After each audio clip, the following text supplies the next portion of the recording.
Donc bonjour, je suis Jean-Noël Roux, dirigeant du groupe Emeraude Citec, qui comprend les marques Emeraude Multicoque, Emeraude Yacht, Ipsigo, et aujourd'hui on a aussi une marque qui s'appelle Azure Boat Service, qui est une acquisition qu'on a réalisée il y a quelque temps maintenant. Donc nous sommes capables de faire de l'électronique, de l'électricité, du froid, du désalinisateur et tout ce qui peut être demandé sur un bateau. Nous sommes fabricants de bateaux, homologués comme ça, et nous avons la possibilité aujourd'hui, en hybride, de réaliser toutes les installations avec n'importe quel type de moteur. Nous sommes intégrateurs de solutions hybrides. Là, actuellement, on travaille sur Belle Marine, qui est initialement la marque avec laquelle on a fait nos prototypes, mais on est capable d'intégrer toute solution existant sur le marché, à la condition qu'elle réponde à la demande du client et qu'elle soit susceptible d'être justement intégrée au navire en question. Nous sommes à bord de ce petit Nil 43 hybride. Alors là, c'est assez extraordinaire puisqu'on avance à 5 nœuds 5, 6 nœuds. Il n'y a pas beaucoup de vent, hein. Il doit y avoir 5 nœuds à tout casser. Mais on a mis combien de tours, Jean-Noël? On est à 800 tours. 800 tours. Et là, on peut faire combien de milles en étant comme ça sur cette configuration? À 800 tours, uniquement en électricité, on a grosso modo 7 ou 8 heures d'autonomie.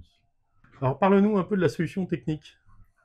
Donc sur ce bateau, on a choisi d'installer un Belle Marine de 25 kg avec des chargeurs adaptés. On est en 96 volts. On aurait pu peut-être passer sur un 22 kg en 48 volts.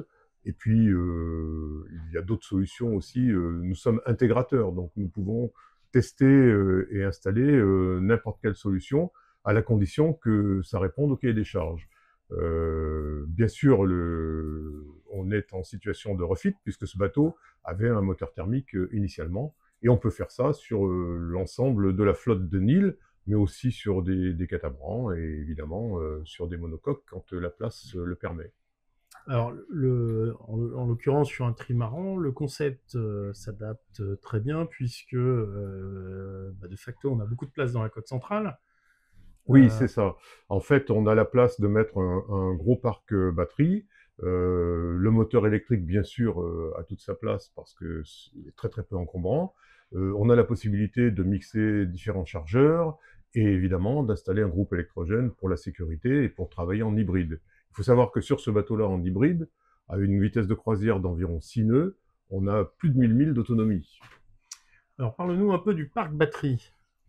Donc ici, on a 25 kg de puissance batterie, enfermé dans un cocon en inox, avec toutes les sécurités nécessaires.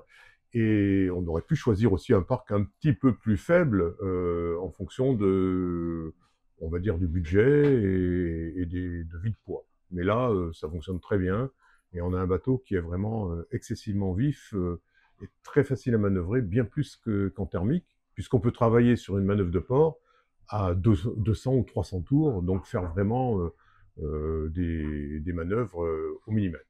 Donc voilà, quand on est en manœuvre à 4 nœuds, comme on est là, on a entre 6 et 7 heures d'autonomie, en électrique pure. Donc normalement, on n'a pas besoin d'utiliser quoi que ce soit de thermique pour faire des manœuvres de port. À cette allure-là, par rapport au faible vent qu'il y a, on devrait avoir en thermique des gaz d'échappement qui reviennent dans le cockpit, alors que là, évidemment, il n'y en a pas. Et là, ce qui est incroyable, c'est qu'on n'entend absolument rien. Le bateau est particulièrement silencieux. Au niveau budget, refiter un île 43 comme ça, alors, hors évidemment coût d'acquisition du bateau, mais le refit pour arriver à cette solution-là, ça coûte combien? Si on a déjà un groupe électrogène qu'on peut récupérer pour la sécurité de l'hybridation, on va dire que dans cette configuration-là, on est environ à 50 000 euros. On peut évidemment le proposer en première monte, en particulier chez Nil, puisqu'on a des solutions hybrides pour le 43, le futur 48, le 51, le 45, et évidemment sur le 52. Et on est complètement en situation de pouvoir réaliser ces hybridations sur des bateaux existants et évidemment sur des bateaux qui sont en cours de construction ou qui sont en cours de commande.